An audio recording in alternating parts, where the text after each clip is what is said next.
Hello दोस्तों, आज हम लोग बात करेंगे विज्ञान के बारे में, जो कि क्वेश्चन पूछा जाता है बहुत सारा। यहाँ पर पहले क्वेश्चन दिया है कि सबसे शुद्ध रूप में कार्बन कौन सा रूप है। इसमें तो सबसे शुद्ध रूप में कार्बन कौन सा रूप है, तो ऑप्शन सी हो जाएगा, हीरा के रूप में है सबसे शुद्ध। और फिर इसमें क्वेश्चन दूसरा पूछा है कि किस विटामिन बी कॉम्प्लेक्स कहा जाता है। किस विटामिन बी को कॉम्प्लेक्स कहा जाता है, विटामिन बी को कॉम्प्लेक्स कहा जाता है। इसका ऑप्शन नंबर ए हो जाएगा, विटामिन ए, विटामिन 2, विटामिन 3। इसका उत्तर ही हो जाएगा। फिर हम लोग बात करेंगे क्वेश्चन नंबर 3। क्वेश्चन नंबर 3 में कहा कि किस अम्ल को एक्वा रेजिया कहा जाता है। किस अम्ल को एक्वा रेजिया शब्द एक्वा रेजिया किस अम्ल को एक्वा रेजिया कहा जाता है। इसका ऑप्शन ए हो जाएगा, ए, HCl प्लस NH3 का मिश्रण एक्वा रेजिया कहते हैं, एक्वा रेजिया। फिर बात करेंगे क्वेश्चन नंबर 3। क्वेश्चन नंबर 4, दूध में मलाई जाने वाली शर्करा कौन सी है। दूध में मलाई जाने वाली शर्करा कौन सी है। दूध में मलाई जाने वाली शर्करा कौन सी है, तो ऑप्शन नंबर सी जो है लैक्टोज है। दूध से मलाई जाने वाली लैक्टोज हो जाएगा। फिर हम बात करेंगे क्वेश्चन नंबर 5। इसमें विद्युत धारा प्रवाह किसके कारण होता है। विद्युत धारा, इसमें पूछते हैं विद्युत धारा प्रवाह किसके कारण होता है। इसमें पूछते हैं कि विद्युत धारा प्रवाह किसके कारण होता है। विद्युत धारा किसके कारण होता है। अब इसमें प्रोटॉन में गति नहीं होगा, इलेक्ट्रॉन में भी नहीं होगा, आयन में भी नहीं होगा। अब इसका उत्तर सिर्फ इलेक्ट्रॉन की गति को ही विद्युत धारा मतलब प्रवाहित की जाती है, तो इसका ऑप्शन सी हो जाएगा। फिर हम बात करेंगे क्वेश्चन नंबर 6। किस अम्ल का एक्वा फोर्टिस का मतलब फोर्टिस कहते हैं। किस अम्ल को एक्वा फोर्टिस, इसमें दिए कि किस अम्ल को एक्वा फोर्टिस कहते हैं। एक्वा फोर्टिस ये शब्द याद कर ले, अभी पिछले वाले में आया था, यहाँ पर भी आएगा एक्वा फोर्टिस। इसका ऑप्शन नंबर 3 हो जाएगा, नाइट्रिक अम्ल एक्वा फोर्टिस नाइट्रिक अम्ल। फिर क्वेश्चन नंबर 7, दूध में कौन सा प्रोटीन पाया जाता है। दूध में कौन सा प्रोटीन पाया जाता है। दूध में कौन सा प्रोटीन पाया जाता है। दूध में कौन सा प्रोटीन पाया जाता है। हीमोग्लोबिन प्रोटीन पाया जाता है, हीमोग्लोबिन प्रोटीन पाया जाता है। फिर इसमें बात करें क्वेश्चन नंबर 8। सबसे तेज गति से उड़ने वाला पक्षी कौन सा है। सबसे तेज गति से उड़ने वाला कौन सा पक्षी है। सबसे तेज गति से उड़ने वाला कौन सा पक्षी है। पेरेग्रीन फाल्कन है। फिर बात करेंगे क्वेश्चन नंबर 9। सूर्य के सबसे नजदीकी ग्रह कौन सा है। सूर्य के सबसे नजदीकी ग्रह कौन सा है। सूर्य के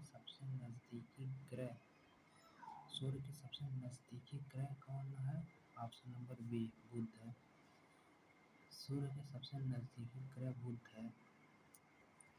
फिर बात करेंगे क्वेश्चन नंबर 10वां। में बात करेंगे कि किस विटामिन की कमी से हड्डियां मुलायम हो जाती हैं। किस विटामिन की कमी से हड्डियां एकदम मुलायम होती हैं। हड्डियां मुलायम किसके कारण होती हैं। तो इसका ऑप्शन हो जाएगा डी, विटामिन डी के कारण हमारी हड्डियां मुलायम रहती हैं और मजबूत भी रहती हैं। फिर इसमें पूछा कि पृथ्वी पर सबसे अधिक पाए जाने वाली गैस कौन सी। पृथ्वी पर सबसे ढेर गैस कौन पाई जाती है। पृथ्वी पर सबसे ढेर गैस कौन पाई जाती है। पृथ्वी पर सबसे ढेर गैस नाइट्रोजन पाया जाता है। नाइट्रोजन है सबसे ढेर पाया जाता है। पृथ्वी पर सबसे ढेर नाइट्रोजन पाया जाता है।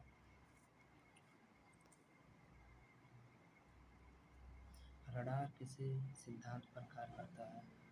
रडार किस सिद्धांत पर कार्य करता है, तो इसका ऑप्शन हो जाएगा बी, रेडियो तरंगों का परिवर्तन, रडार, रेडियो परिवर्तन। फिर इसमें पूछा दिया कि विद्युत धारा का रासायनिक प्रभाव का प्रयोग में देखा जाता है। विद्युत धारा का रासायनिक प्रभाव को प्रयोग में देखा जाता है, रासायनिक प्रभाव में देखा जाता है इलेक्ट्रोप्लेटिंग में। ऑप्शन नंबर ए हो जाएगा। फिर टेलीफोन का आविष्कार किसने किया था? टेलीफोन का आविष्कार किसने किया था? टेलीफोन का ग्राहम बेल ने किया था टेलीफोन का आविष्कार। विटामिन एच का रासायनिक नाम क्या है? विटामिन एच का रासायनिक नाम क्या है? विटामिन एच का रासायनिक नाम क्या है? Biotin. Option number B biotin. इसमें पूछ दिया कि कौन सा विटामिन पानी में घुलनशील है? कौन सा विटामिन पानी में घुलनशील है? कौन सा मतलब पानी में घुलनशील विटामिन है? तो option number C vitamin C पानी में घुलनशील है। लेकिन इसमें पूछा कि जिसमें ईंधन जीवाश्म ईंधन में कौन नहीं आता है? जीवाश्म ईंधन में कौन नहीं आता? जीवाश्म ईंधन में कौन नहीं आता है? कोयला नहीं आता, पेट्रोलियम भी नहीं आता, प्राकृतिक गैस भी, यूरेनियम। इसका ऑप्शन यूरेनियम है। ये तीनों नहीं, इसका उत्तर यूरेनियम है। इसका उत्तर यूरेनियम है। इसका उत्तर यूरेनियम है। फिर यहाँ मनुष्य की आंखों से कौन सा भाग रंग पहचानता है? मनुष्य की आंखों का कौन सा भाग रंग पहचानता है? कौन सा रंग पहचानता है? तो ऑप्शन नंबर ए रेटिना। हमारी रेटिना की चीज देखते, अगर रेटिना खराब हो जाएगी तो कुछ दिखेगा ही नहीं। नहीं, रेटिना अगर खराब हो जाएगी तो रंग पहचान नहीं पाएंगे।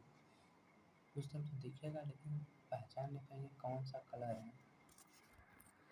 फिर 19 नंबर, विद्युत बल्ब का आविष्कार किसने किया था? विद्युत बल्ब का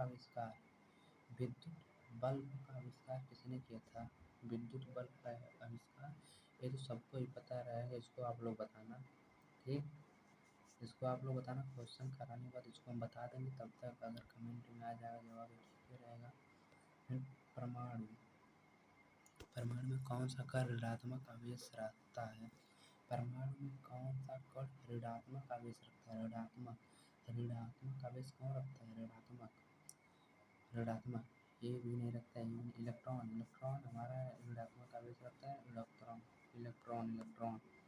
फिर इसमें बात करेंगे क्वेश्चन नंबर, ध्वनि की तीव्रता की इकाई को क्या कहते हैं? ध्वनि की तीव्रता की इकाई को क्या कहते हैं? ध्वनि की तीव्रता की इकाई को क्या कहते हैं? डेसिबल। ध्वनि की तीव्रता की इकाई को डेसिबल कहते हैं। ध्वनि की तीव्रता की इकाई को डेसिबल। फिर कहते हैं किस तरल धातु का उपयोग परमाणु रिएक्टर में शीतलक के रूप में होता है? किस तरल धातु का उपयोग परमाणु रिएक्टर में शीतलक के रूप में होता है? इसका ऑप्शन नंबर 3 हो जाएगा, सोडियम। फिर क्वेश्चन नंबर 23, कंप्यूटर का मस्तिष्क किससे संबंधित है? कंप्यूटर का मस्तिष्क किससे संबंधित है? कंप्यूटर का मस्तिष्क किससे संबंधित है? सीपीयू। सबसे तेज गति वाला ग्रह कौन सा? सबसे तेज गति में मतलब कौन ग्रह चलता है? बुध बहुत तेज चलता है। रेडियो धार्मिक तत्व की खोज किसने की थी?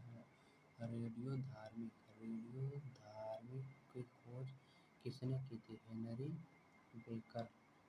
रेडियो धार्मिक